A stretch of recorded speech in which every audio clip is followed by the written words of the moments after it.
guddaa kabaju biyya guddaan xinnaa kabaju maqaa dhugaadhaa sobee hin jaju. Oromiyaan eebuutti bahu dachee ormaa kuu jannaata ta'u wal ormoonfattaa maaliif hin ga'u. Kan himee kuni dhaamsa kooti lallabaa anis qooda kooti. Deef himam hiitee Oromiyaa jira lammiin saba ofii falmu. Deef himam hiitee na hidhaa taphee lammiin mirga ofii falmu.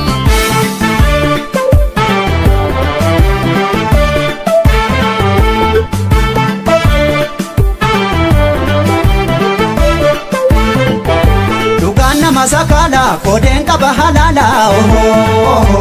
Biraaf diina koo kamii wallaala. Du'ees baduu nagaatti deesseena fulufuutti. Seenaan bottokeen baduu kudhaama barabbaatti. Hawwa argannaan seenaa qilleensi gammatan banii. Har'aaf gorsa dhaabee kikaleessi bolkan dagati. Dhugaa dharraatee of jibbattee har'a dhiiga boose. Dagaleen teebaa boru hiikkatti yoo bineensi. Hiixattu barruu si guba yoo rafte seenaan si guba. Lallabe lammiin dhaqqaba eessa koona deema qoba. Reebdeef himamu hiiteef hin sarmu Oromiyaa jira lammiin mirga ofii falmu. Reebdeef himamu hiiteef hin sarmu biyya ambaas jira lammiin saba ofii falmu.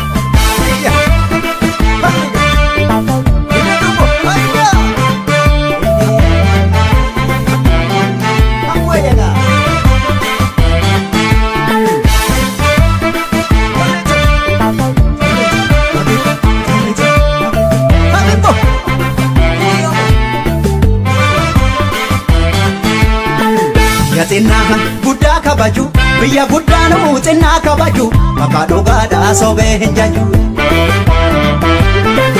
Oromiyaan eebuutti bahu dachee ormaa kuu jannaata ta'u wal ormoonfattaa maaliif hin ga'u. Kan himee kuni dhaamsa kooti lallabaa anis qooda kooti. Reebdeef himamu hiiteef Oromiyaa jira lammiin saba ofii falmu. Reebdeef himamu hiiteef na hidhaa taphee lammiin mirga ofii falmu.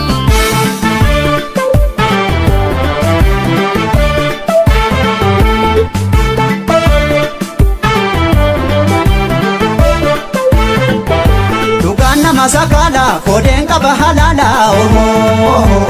Biraaf diina koo kamii wallaala.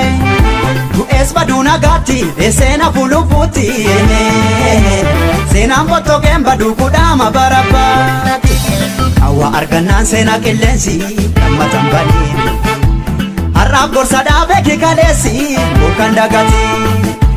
Dhugaa dharraatee of jibbattee har'a dhiiga boose. Dagaleen teebaa boru hiikkatti yoo bineensi. Hiixattu barruu si guba yoo nyaatte seenaan si guba. Lallabu sammiin qaqqaba eessa koona deemas qoba. Reebdeef himamu hiiteef hin sarmu Oromiyaa jira lammiin mirga ofii falmu.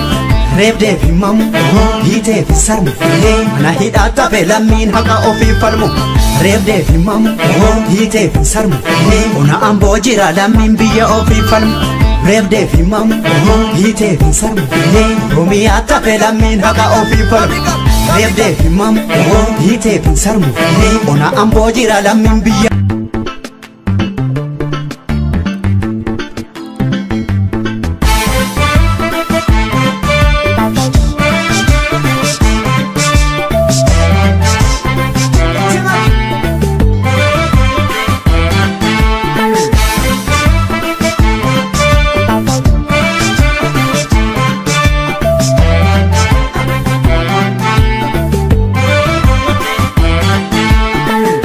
Xinnaa guddaa kabaju biyya